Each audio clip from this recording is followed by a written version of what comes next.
Domingo passado, nós começamos uma série falando sobre a imagem de Deus, não é? Se você estava aqui, você já viu, se você viu pela internet, uma série importante para nós pensarmos. Na verdade, toda a Bíblia, o Gênesis da humanidade, começa com essa notícia de que o homem, a humanidade, ela é portadora de algo que a difere de qualquer outro aspecto da criação. A humanidade possui a imagem de Deus em si. E essa ideia que na teologia chama de Imago Dei, a imagem de Deus em nós, ela tem duas implicações principais aí. A primeira, nossa natureza, quem nós somos, Deus que nos define. Então, se nós somos portadores da imagem de Deus, Deus que nos define. E a segunda implicação é o nosso papel. Por sermos portadores da imagem de Deus, temos uma missão. E a gente começou a ver isso domingo passado. A ideia é que, eu sendo imagem de Deus, eu estou espelhando, eu estou refletindo aquilo que eu contemplo. Ao contemplar Deus, eu começo a espelhar, a refletir. Mas também existe o espalhar.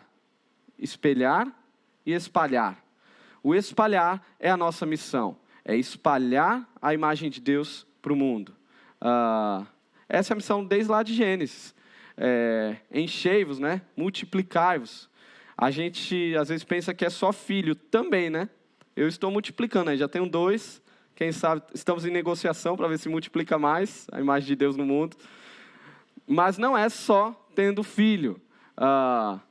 É representando ao Senhor sobre toda a criação e anunciando a sua imagem para toda a criatura, para todo homem e mulher criado por Deus. Aqui traz uma ideia, em Gênesis, essa figura de ser a imagem de Deus, ele capta um conceito lá do mundo antigo que tinha os imperadores e tudo mais, e eles tinham o costume, de onde eles governassem, eles colocavam estátuas deles. Então é por isso que a gente vê tanta estátua, né? No mundo antigo, estátua de tal imperador, tal Deus, e o imperador era praticamente Deus.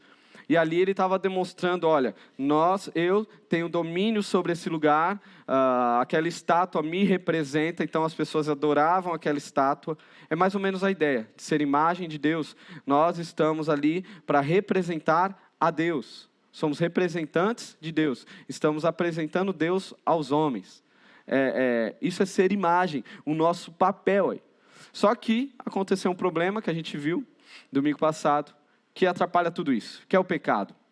O pecado, ele mancha o espelho, não é? O reflexo que nós deveríamos ter de Deus, ele é corrompido. A gente já não está refletindo. Há uma luta para ter comunhão com Deus. O homem, por si só, não consegue mais ter comunhão com Deus. A imagem, ela foi corrompida. Mas não foi apenas o nosso relacionamento com Deus que foi corrompido. A nossa missão como Imago Dei, imagem de Deus, também foi corrompida. O que eu estou dizendo é que o meu olhar para o outro também foi prejudicado. E aqui eu quero já colocar a preposição básica que a gente vai conduzir em todo o sermão aqui, todo esse tempo aqui. A ideia de que todo problema que os homens têm contra seus iguais aponta para o seu real e pior problema, que é o seu problema contra Deus. Todo problema que temos contra o nosso igual, o nosso próximo, está apontando para algo muito pior, que é o nosso problema diretamente contra Deus. Se a gente continua a história de Gênesis, a gente parte ali da queda, quando o homem ele tenta, pelos seus planos, pelos seus ideais, construir um mundo ali, pensar sem Deus. Olha, eu não preciso de Deus, Deus falou que eu não deveria comer isso, porque isso me prejudicaria, me levaria à morte, mas eu não acredito, eu quero tomar as decisões. A partir daí, que foi a queda, Gênesis 3, nós temos um declínio gigantesco na humanidade. Primeiro homicídio, Caim e Abel, E as coisas vão piorando, piorando, a maldade fica tão grande, que aí Deus manda um dilúvio, né? Um reset lá na criação, para tudo e acaba com todo mundo. Só que ele deixa um remanescente ali, que é a família de Noé. Sobrevivem, Deus, pela sua misericórdia e graça, decide preservar a humanidade através daquela família. E aí nós temos essa família, então, saindo da arca. E agora, qual é o mandato de Deus para essa família? Espelhar e espalhar. Mesma coisa. Me contemplem e espalhem a minha imagem por este mundo. Só que as coisas não vão tão bem assim como nós vamos ver. Abra sua Bíblia em Gênesis 11 e a gente vai ver o que acontece com a humanidade, com essa humanidade. Gênesis capítulo 11. A gente vai ver que quando pensa sobre a imagem de Deus em nós, necessariamente a gente está falando do nosso olhar para com o outro.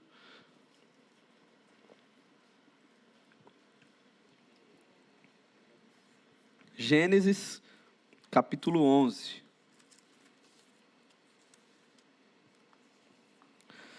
Vamos ler verso 1 ao 9.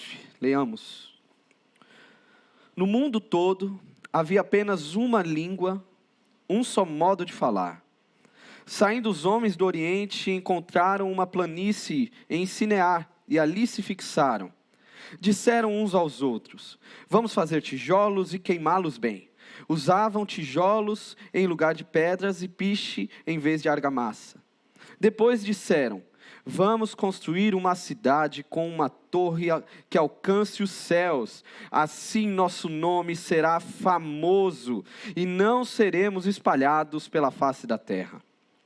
O Senhor desceu para ver a cidade e a torre que os homens estavam construindo. E disse o Senhor: eles são um só povo e falam uma só língua, e começaram a construir isso. Em breve nada poderá impedir o que planejam fazer. Venham, desçamos e confundamos a língua que falam, para que não entendam mais uns aos outros. Assim, o Senhor os dispersou dali por toda a terra e pararam de construir a cidade. Por isso foi chamada Babel, porque ali o Senhor confundiu a língua de todo mundo. Dali o Senhor os espalhou por toda a terra. Vamos orar? Senhor, nós clamamos aqui para que, por meio da Tua palavra, nossos corações sejam transformados. Conceitos que temos, convicções, sejam questionadas por meio da Tua palavra, que venhamos crescer em submissão ao Teu Evangelho e o olhar ao próximo como o Senhor nos chama a olhar. Em nome de Jesus. Amém. Irmãos, aqui é a história da Torre de Babel. Por ser uma história, talvez que você ouviu no Ministério Infantil, quando você era criança, não sei, aquela história que a gente gosta de contar para criança, parece que é uma história meio solta na narrativa. Parece que é uma história apenas para preencher contexto ali de Gênesis, dar uma dramatização ali, mas absolutamente. Babel é importantíssimo. Essa história é fundamental para a gente compreender como que a humanidade está se desenvolvendo, como que ela está pensando, até os dias de hoje. Ali nós temos um movimento que se tornaria cada vez mais comum para o homem, que é o movimento do homem que deseja criar um mundo a par de Deus. Um homem que deseja, pelos seus próprios méritos, pelo seu próprio poder, criar um império para si. E veremos que as coisas não vão bem para esses homens. O contexto aqui, imediato, é justamente, como eu falei, a saída da arca. E aqui estão os filhos de Noé, Sem, Cã e Jafé, e suas famílias respectivas. Agora, olha que interessante, essa família, eles tinham acabado de vivenciar um baita juízo de Deus em todo o mundo. Eles viram que Deus é um justo juiz. Deus não tolera o pecado. Mais ainda, eles provaram da misericórdia de Deus na vida deles. Olha a experiência que essa família teve. Porém, qual é o primeiro ato que eles fazem quando saem da arca? Desobediência. A primeira atitude que eles têm para Deus, com Deus, é desobedecê-lo. Eles decidem ficar. Enquanto Deus manda espalhar, dominem, cuidem de toda a criação, o mesmo mandato de Gênesis, eles decidem, não vamos fazer isso. Nós vamos construir uma cidade e uma torre aqui. É lógico que o problema não está na construção de uma cidade, de uma torre. O problema aqui, em primeiro lugar, é um plano sem Deus. Você vê, não há consulta a Deus. Ninguém quer saber o que Deus acha sobre esse nosso planejamento aqui. Não, eu não preciso saber o que Deus tem a dizer sobre isso.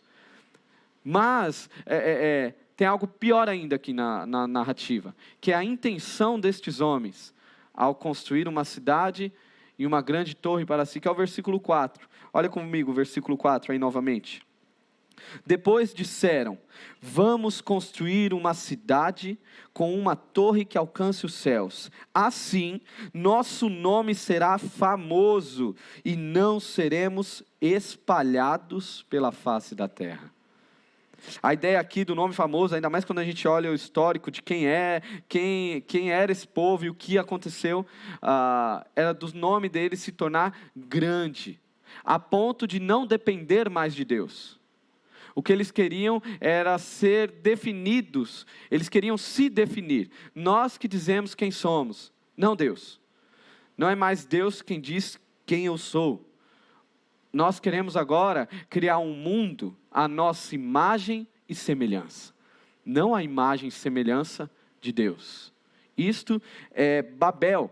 É essa ação que esses homens estão tomando contra Deus. Ainda mais, não vamos nos espalhar. Que negócio é esse de espalhar? Nós devemos ficar.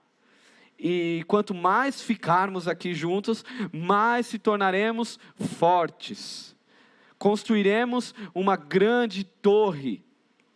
A ideia aqui também é de se sentar em um lugar elevado, de assumir o lugar de Deus. Nós seremos Deus. Não precisamos do Senhor, não precisamos do Criador. Nós diremos quem somos e qual é o nosso futuro. Agora, Deus obviamente não ficaria indiferente a essa ação diabólica aqui desses homens. Versos 5 e verso 6, Deus então começa a se movimentar. Você percebe aí? A mudança do texto vai para o Senhor. O Senhor desceu para ver a cidade e a torre que os homens estavam construindo. E disse o Senhor: eles são um só povo e falam uma só língua. E começarão a construir isso. Em breve, nada poderá impedir o que planejam fazer.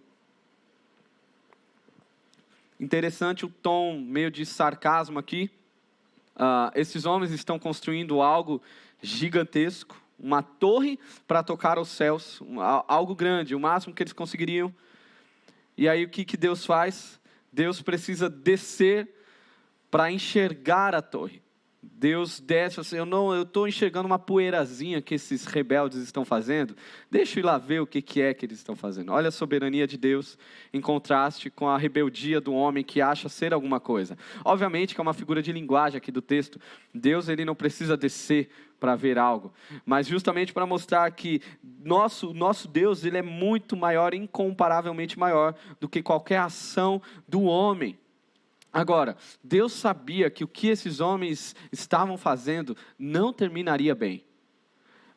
Essa atitude contra Deus nos dá pelo menos 2 passos aí. O primeiro passo é criar um império onde não existisse mais um referencial divino, não é? Vamos criar uma comunidade, uma nação, onde Deus não seja o nosso rei, nós que diremos, nós que governaremos. E qual é o segundo passo disso? O segundo passo de um império sem Deus é a tirania. Total tirania.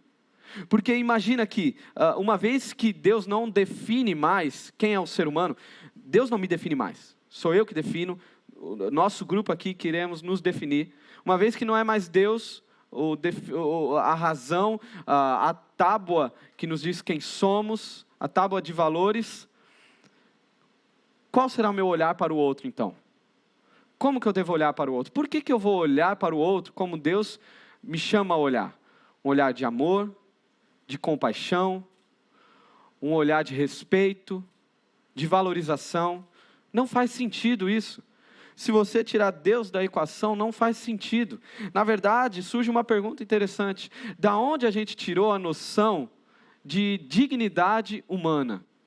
Da onde a gente tirou a ideia de que um homem, eu falo humanidade, ele possui total respeito, total valor, dignidade por ser quem é, independente do que ele faça, independente das suas características. Da onde que a gente tirou isso? Após a Segunda Guerra Mundial, depois de 6 milhões de judeus mortos e outros tantos que sofreram ali com o nazismo, foi necessário ser feita uma pergunta na humanidade. A pergunta era: o que é o homem? O que é o ser humano?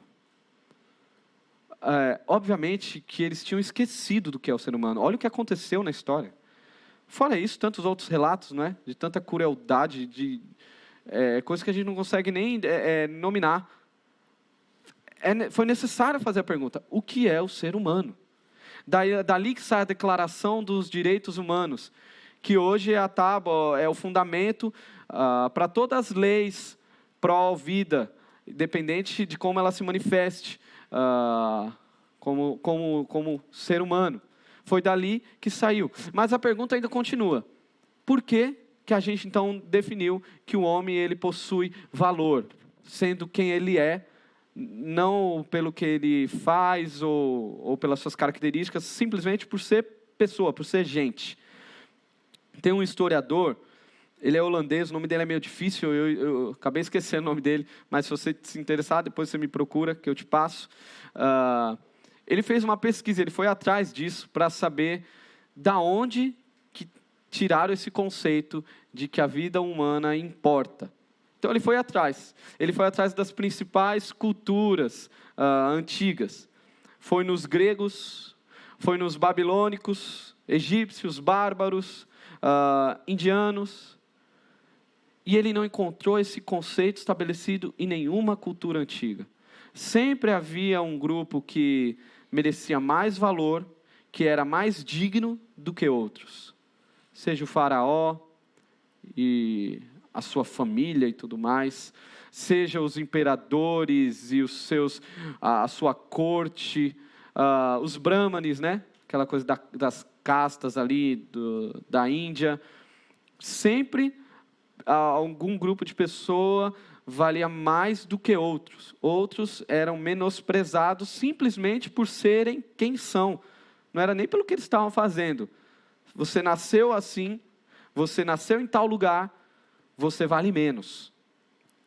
Esse historiador ele chegou apenas em uma fonte possível, da onde a gente pode tirar essa ideia de direitos humanos, de dignidade humana. E essa fonte foi na tradição judaico-cristã.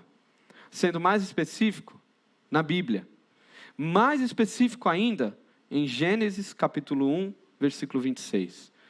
Toda a humanidade foi criada como imagem e semelhança de Deus.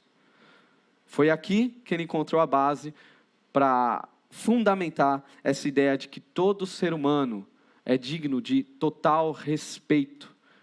Todo ser humano deve ser visto de igual modo, com valor.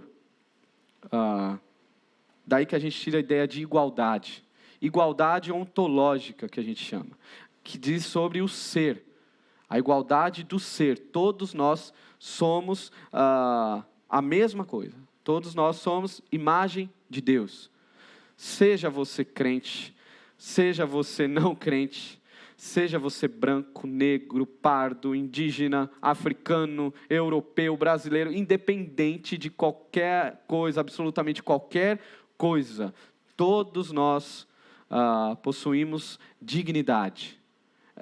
Somente daqui que a gente conseguiu tirar. E eu faço o desafio para você, para a galera que gosta de estudar sociologia ou história, outras áreas do pensar, a pesquisar isso, cara, ir atrás de onde que saiu essa ideia.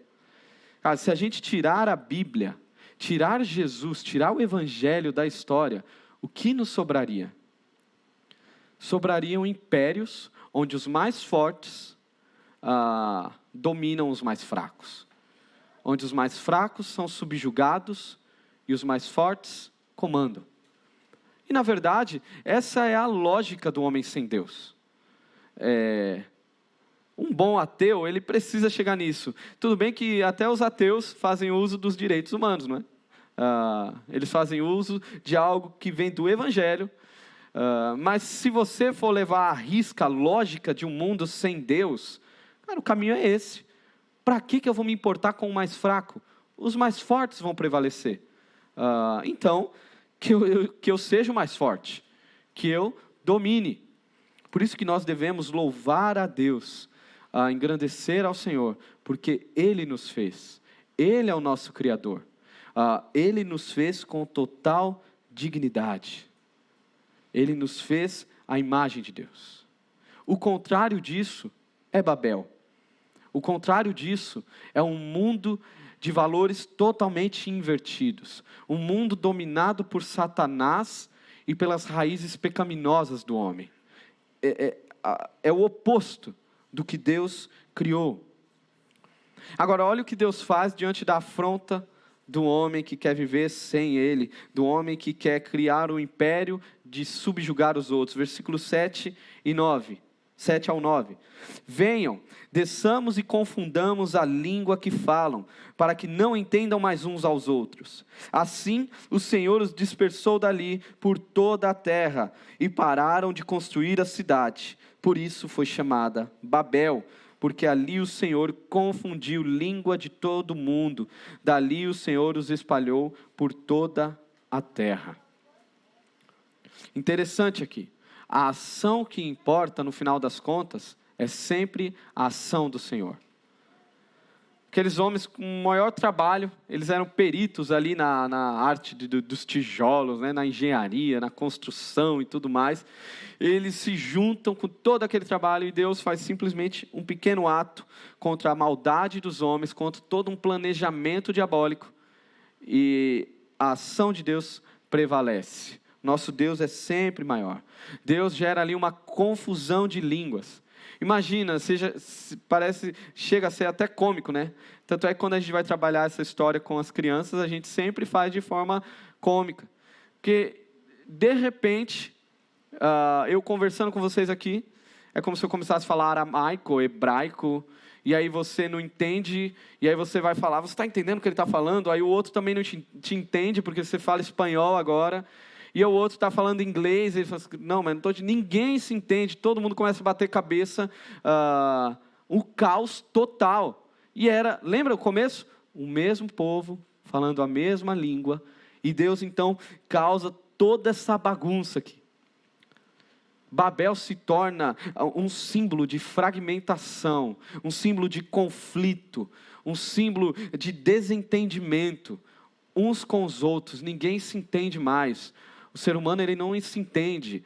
Eu falo A, você entende B, e você discorda de mim, eu não concordo com você, e a gente cria brigas, guerras por conta disso. Cada um vai para o seu canto. Eu não compactuo mais com você, você não faz parte da minha cultura, cada um vai para o seu canto, e quando se encontram agora, o que acontece é guerra. Caos total. E o que Deus faz diante de tudo isso? Diante de mais uma ação do homem de se voltar contra o seu Criador, nós vemos a misericórdia de Deus. Interessante, se você continua a narrativa de Gênesis capítulo 12, nós temos uma chamada de Deus a um homem. Deus diz assim, Abraão, farei de você uma grande nação, e através de você abençoarei todas as famílias da terra. Depois de tudo isso, Deus chama um homem para si, que seria uma nação para si. E qual que é a missão deles? Espelhar e espalhar. Abraão, me contemple e agora me revele a toda a criação. Me revele a todos os homens. Foi para isso que Israel foi criado por Deus. Foi para isso que Deus fundou ali uma nação. E na verdade, continua sendo a missão da igreja. A igreja é chamada para isso. Somos o povo que recebeu um coração novo Ezequiel vai falar isso, o povo que recebeu um coração de carne no lugar do coração duro, do coração de pedra. Deus fez isso com a igreja, e agora a gente vai lá, quando a gente faz essa visão bíblica do todo, quando a gente vai lá para Atos, surgimento da igreja, Pentecostes, nós temos então o oposto do que aconteceu na Torre de Babel, total oposto. Junto um monte de gente, a galera espalhada pelo mundo, fica sabendo de um homem que veio à terra, que se considerava Deus, que muitos o chamavam como Deus, que fez milagres e maravilhas, que foi morto numa cruz, o céu se fechou, houve o tremor na terra, esse homem, esse corpo sumiu, e agora todo mundo diz que ele ressuscitou. Vem geral para Jerusalém, o que está acontecendo? O que é isso? E o que acontece em Atos 2? O apóstolo Pedro começa a pregar, os apóstolos pregam o evangelho, começam a falar de Jesus na língua deles, e estes povos espalhados, esses grupos de pessoas espalhados pelo mundo, que tinham o seu próprio vocabulário, a sua própria língua, chegam ali para ouvir e começam a ouvir na sua própria língua. Eles escutam o evangelho sendo pregado. Olha que cena linda, não é? O povo de cada canto do mundo, que nunca ouviu falar, não sabe. Hoje a gente tem algumas línguas principais que nos ajudam a compreender. Naquela época não tinha. Eram línguas totalmente diferentes. Eles estão no mesmo lugar, escutam, conseguem ouvir na sua própria língua. Eu acho muito lindo, acho incrível. Eu fico imaginando as rodas de conversa. Depois da pregação, 3.000 pessoas creem em Jesus, e aí eles sentam lá para conversar, pegam o bolinho, o café, vamos trocar uma ideia, você começa a conversar, mas você está me entendendo? Eu estou te entendendo, mas você fala a minha língua? Não sei, eu estou te entendendo, mas eu falo a minha língua. Mas aí começa a descobrir gosto parecido. Eu fico imaginando quais seriam as conversas, não é? O povo totalmente distante, agora junto, talvez falando de futebol, não sei, alguma coisa que atraía. Falando de a pessoa, você conhece o São Paulo, o maior campeão do mundo? Conheço, daqui, timaço. E o Flamengo aí continua sem estádio lá em Jerusalém? Continua, a mesma coisa. Aí o outro lá fala assim, e o Palmeiras ainda está sem mundial? Mesma coisa, segue o jogo. Todos se entendendo ali, com as verdades que não mudam, né? Que interessante, o movimento do Pentecostes. Total oposição ao que aconteceu em Babel. O Pentecostes nos mostra a ação de Deus na igreja, o milagre de Deus. O milagre não é o falar em línguas, ali idiomas que as pessoas conseguiam se entender. O milagre não é o falar, o milagre é o ouvir. Em Jesus, as pessoas começam a se ouvir novamente, a se entender. Eu consigo te entender agora. Você não é meu inimigo simplesmente por ser de outra etnia, de outra raça, absolutamente. Nós somos irmãos. Você possui a imagem que eu também possuo, e agora você possui o mesmo Salvador. Você foi resgatado pelo mesmo Senhor. Se Babel é o símbolo da tentativa da supremacia de uma raça, da subjugação de outros, da segregação racial, que isso é Babel, a igreja agora então é o antídoto de tudo isso. A igreja é o apontar da multiforme graça de Deus, como diz em Efésios. A igreja agora é formada por aqueles que possuem a mensagem da reconciliação. Reconciliação com Deus e reconciliação com os homens. Homens se reconciliando com homens. Esta é a manifestação da igreja, total oposição a Babel. Lembra de Mateus 28:19? A chamada de Jesus para todos: ide por todo mundo e fazei discípulos de todas as nações, de todos os povos. Eu não estou nem aí para quem é essa pessoa ela precisa da mesma coisa que eu, ela tem as mesmas necessidades que eu, e ela possui a mesma dignidade que eu. E ela possui o mesmo fim trágico que eu, se ela não conhecer a Jesus. Por isso, eu preciso contemplar a Deus espelhar a Deus e espalhar Deus por todo mundo, porque todos são iguais no seu ser. O racismo, irmãos, em suas diversas manifestações diabólicas, não começou agora. Ele está presente desde Gênesis 3, a partir do pecado, porque falar de racismo é falar de algo maior ainda do que o ataque de um para com o outro. É um ataque para com Deus. Toda manifestação, toda ação, todo pensamento racista é um ataque a Deus. Pensando de forma objetiva, ninguém consegue atacar a Deus. Você não consegue. Como que você vai ferir a Deus? Você não consegue. Agora, como que o homem pensou, como que eu vou demonstrar o meu desprezo por Deus, a minha raiva de Deus? Se eu não consigo atingir diretamente Deus, eu vou ferir aqueles que são a sua imagem e semelhança. O homem ataca o outro simplesmente por quem ele é, pelo seu cabelo, pela sua cor, pela sua cultura, porque ele está querendo atacar a Deus. Isso é um ataque direto à imagem de Deus, direto a quem Deus é. Se você já sofreu com isso, saiba que o maior ofendido em tudo isso é o nosso Deus, é o seu Deus. E basta olhar para a Bíblia para a gente ver que Deus leva muito a sério quando alguém ataca a sua imagem aqui na terra. Todo ataque racista, ele é diretamente uma ofensa diabólica ao nosso Deus. Paulo, ele lembra disso. Em Atos 17, na sequência, você percebe que a gente consegue fazer toda uma teologia bíblica aqui de Gênesis a Apocalipse, sobre qual é a visão de Deus do homem. Atos 17, 26, Paulo está pregando lá em Atenas, Paulo falando sobre Deus, sobre quem é Jesus para todos ali, e Paulo, o seu discurso, ele começa falando que Deus de um só homem fez toda a humanidade. A palavra ali, toda a humanidade, o conceito é de etnias. Deus, através de um só homem, do Adão, criou todas as etnias do mundo.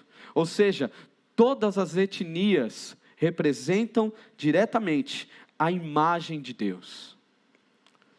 Todos nós somos iguais perante Deus, por mais que tenhamos nossas diferenças físicas e que são motivos de louvor a Deus. Que bom que temos tanta diversidade, tanta beleza na humanidade. Mas pensando no nosso ser diante de Deus, todos somos iguais.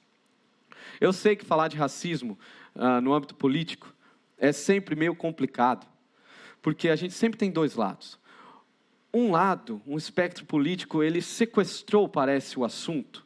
E agora, se a gente fala sobre racismo, a gente tem que tomar um baita cuidado, porque se a gente não falar nos termos que esse lado decidiu ser o certo, se a gente errar alguma terminologia, se a gente não concordar com algum conceito, meu irmão, acabou, você vai ser cancelado.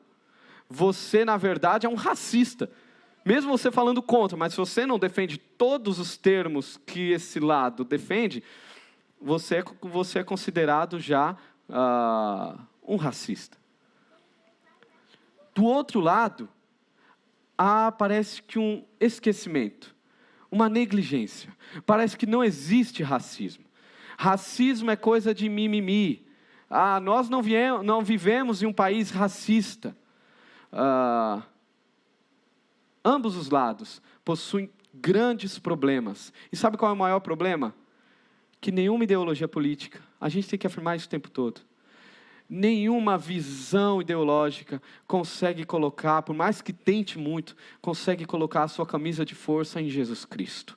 Jesus, ele é muito maior do que qualquer pensar político, do que qualquer construção humana para definir quem é o ser humano. Jesus, ele é muito maior, ele não cabe nessas caixas que a gente tenta colocar o tempo todo em Jesus. Por isso que eu posso falar sobre essa temática. O meu lugar de fala é nas Escrituras. Eu sei que para o negro, eu sei que ele tem uma vivência, experiências doloridas, difíceis, que eu nunca vou sentir. Eu reconheço, a experiência com certeza ela é importantíssima e todos têm que ter voz. Para nós como seres humanos, como comunidade de um só, conhecermos, sentirmos a dor e cuidarmos, amarmos uns aos outros, demonstrarmos valor, lutarmos pela causa da humanidade, pela causa do homem que sofre. Entretanto, lembre-se, o nosso lugar em primeira instância, antes de tudo, o nosso lugar de fala é na palavra de Deus. Eu posso olhar para Deus, olhar para a sua palavra e ver o que Ele diz sobre quem somos, quem é o homem. Eu posso olhar para a palavra de Deus e ter uma definição do que é o racismo, que é nada mais do que uma ação diabólica, satânica, que homens e mulheres continuam se prostrando em adoração a Satanás, olhando para a imagem de Deus e a ofendendo, seja pelo aspecto, pela característica que for. Como igreja, nós precisamos nos posicionar. A omissão também é pecado. Fingir que nada disso existe, porque talvez isso não te atinja, isso também é pecado. Precisamos nos posicionar. Precisamos ser uma voz, a voz da reconciliação num mundo cheio de conflito. Agora, a nossa posição, você deve avaliar aonde estão os seus compromissos últimos. Aonde está o seu principal compromisso? Quando você pensa essas questões, quando você pensa esses dilemas, quando você pensa essas lutas que temos que guerrear. Se os seus compromissos, seu compromisso último está no Evangelho de Jesus, se o teu compromisso está ao olhar aqui e ver que todos nós somos imagem de Deus, somos dignos de respeito, de valor, independente da nossa fala, da onde nascemos e de qualquer outro critério, se a sua posição está fundamentada no Evangelho de Cristo, onde a gente vê que Cristo veio para morrer por todos, onde não há mais grego, judeu, homem, mulher, todos diante de Deus são merecedores tanto da ira, como também da salvação encontrada em Cristo Jesus. Se a sua posição principal estiver no Evangelho, glória a Deus, se manifeste, seja um homem, seja uma mulher, a lutar pela dignidade de todos. Cuidado para não ter o seu coração aprisionado a movimentos, a ideologias, que se você for ver, isso eu estou falando dos dois lados, tá? O que a gente está vendo hoje é um absurdo dos dois lados, absurdo.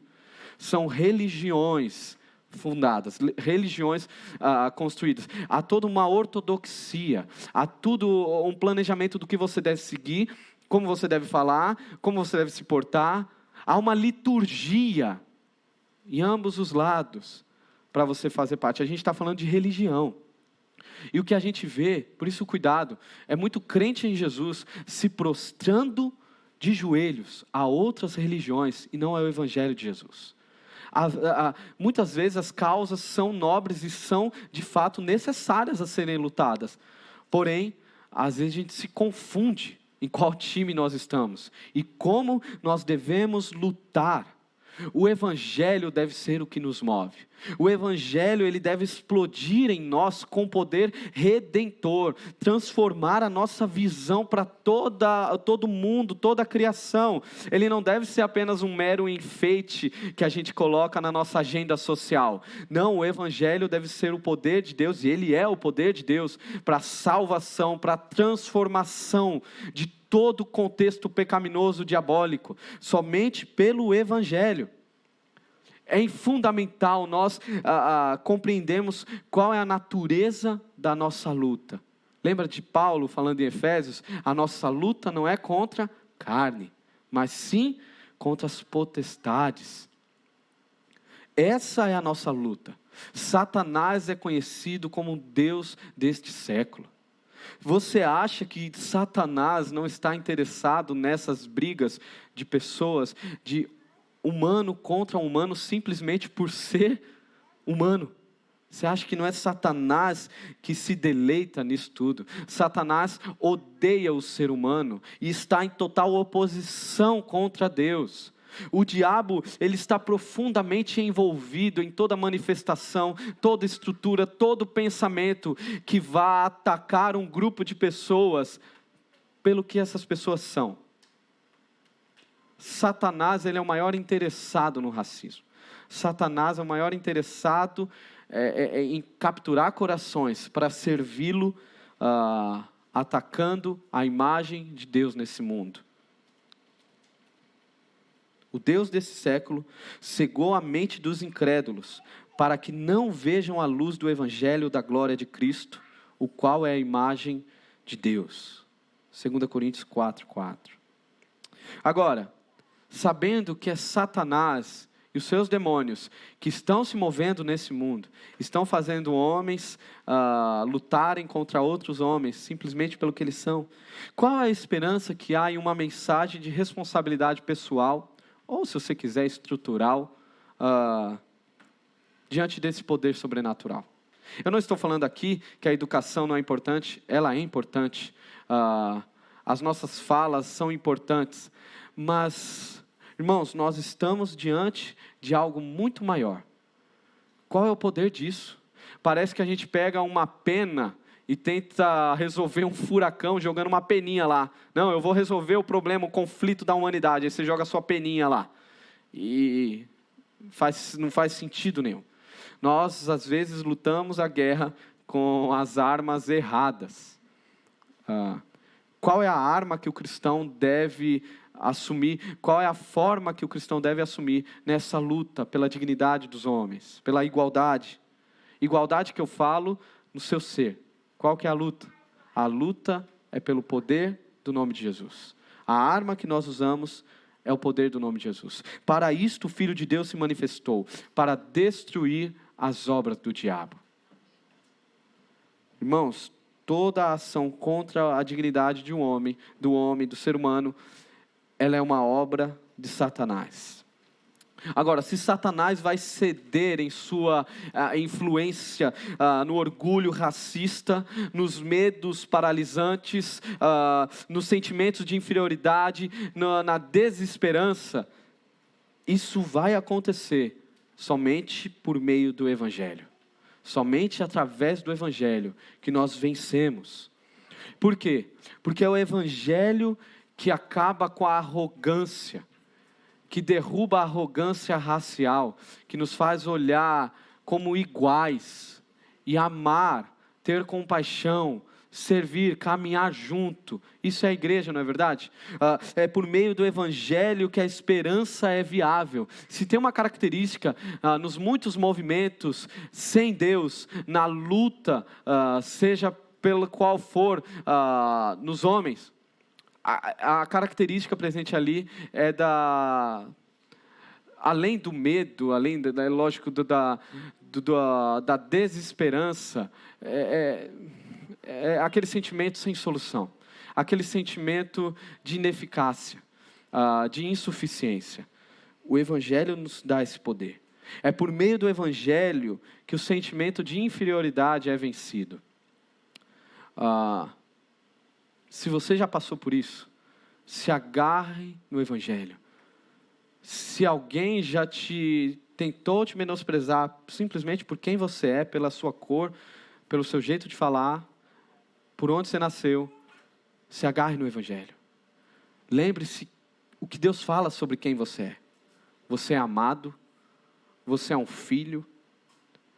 Deus te fez exatamente como Ele planejou na eternidade passada. Deus sonhou com a cor do seu cabelo, Deus sonhou aonde você nasceria, Deus sonhou quem seria a sua família, Deus te planejou. Se agarre ao Evangelho, não acredite nas mentiras que chegam a nós, não acredite nas tantas mentiras que tentam te dizer o que você não é. É por meio do Evangelho que nos fortalecemos contra o ódio, contra o discurso de ódio e também contra o ódio que há nos nossos corações muitas vezes. Muitas vezes nós, na luta contra algo, nos tornamos alguém cheio de ódio no coração e acabamos nos tornando aquilo que lutamos contra, não é? Você agora acha que todo mundo não presta porque todo mundo é diferente de você. Só quem é igual a você que presta. Você acabou caindo naquilo que você sempre lutou contra. Somente o Evangelho nos livra dessa visão míope. E somente pelo Evangelho é lançado fora todo medo. O amor lança fora todo medo. Percebe? A ferramenta que temos é o poder do Evangelho. Para olharmos para o outro como um igual, precisamos do Evangelho. Todos nós fomos criados à imagem e semelhança de Deus. O pecado bagunçou tudo, as suas raízes, as ações demoníacas estão aí. Infelizmente, somos vítimas muitas vezes disso. Mas em Cristo, a nossa identidade é resgatada. Podemos agora olhar com os olhos da redenção, com os olhos da reconciliação para o mundo. Eu olho para o outro agora, na perspectiva que Deus me olha, com amor e graça. Te desafio a avaliar o seu coração. Sonde o seu coração. A gente está falando de algo que às vezes está presente em nós, mesmo quando somos crentes em Jesus. Isso pode dizer, tanto que você talvez não seja um crente em Jesus, porque se você tem um coração racista, um coração altivo para com o outro, isso pode ser uma característica que você não conhece Jesus, talvez você conheça uma religião, ou uma característica de que estamos longe, absolutamente longe de Jesus. Nos tornamos crentes nominais, e por isso damos vazão à ação demoníaca. Avalie o seu coração, sonde o seu coração. Como que a gente faz isso? Veja a sua semana, como você olha para os outros, como você olha para pessoas que não estão nas mesmas posições que você, não estão nas mesmas posições que eu, simplesmente por ele ser quem é, simplesmente por estar em um farol, simplesmente por não ter a condição que eu tenho, simplesmente por não falar igual eu falo, ou por não ter a cor que eu tenho, simplesmente por não agir como eu agiria, simplesmente por ter sua opção sexual, que a gente pode discordar, e pela Bíblia a gente pode sim discordar, mas qual é o seu olhar para essa pessoa? Essa pessoa se torna menos digna? Cuidado, cuidado. Que o nosso coração esteja prostrado na verdade do Evangelho, que nos diz quem somos e qual é o nosso dever. Espelhar e espalhar a imagem de Deus. Que Deus nos use para a glória dEle. Que outras pessoas possam conhecer o amor e a reconciliação que há no Evangelho, por meio da minha vida e da sua vida, para a glória de Deus. Vamos orar? Senhor, nós queremos aqui, diante da Tua palavra, diante da manifestação da Tua glória em nós, por meio da revelação do Teu Filho Jesus, clamar ao Senhor, para que o Senhor nos dê olhos, nos dê visão, uma visão correta de quem somos e uma visão correta de quem é o outro, para que a gente consiga lutar contra toda ação demoníaca, contra toda ação de desvalorização do ser de alguém. Que todo racismo caia por terra em nome de Jesus aqui. Que todo racismo que talvez tenha dominado algum coração, algum pensamento, alguma ação de alguém, de algum irmão aqui presente, que caia por terra pelo poder do nome de Jesus. Que nós, igreja, sejamos a manifestação do amor que atinge a todos. Que o Senhor nos encha do amor que muda o mundo, que traz uma nova leitura, uma nova visão de quem o homem é, por meio do Teu Evangelho. Que o Senhor nos use nas esferas públicas, que o Senhor nos use onde nós formos, na faculdade, no trabalho, em casa, para o louvor da Tua glória, que sejamos ferramentas para espelhar e espalhar a Tua imagem por onde formos. E aqueles aqui que já sofreram ou ainda sofrerão, por conta de aspectos que fazem parte de quem são, de características, Senhor, eu clamo para que o Senhor seja o porto seguro destas almas, que o Senhor seja o lugar de abrigo, que o Senhor fale ao coração de forma audível, mais alto do que todas as mentiras de Satanás, que o Senhor mostre quem essa pessoa é, a dignidade que essa pessoa tem, o valor que essa pessoa tem por ser sua, por refletir a sua imagem neste mundo, onde nada e ninguém pode menosprezá-la, porque ela é do Senhor. Nos ajude, Deus, nos ajude a ter uma visão que vem do Senhor. Restaure os nossos corações, nos ajude a olhar ao outro como o Senhor nos chama a olhar. É nossa oração em nome de Cristo Jesus. Amém.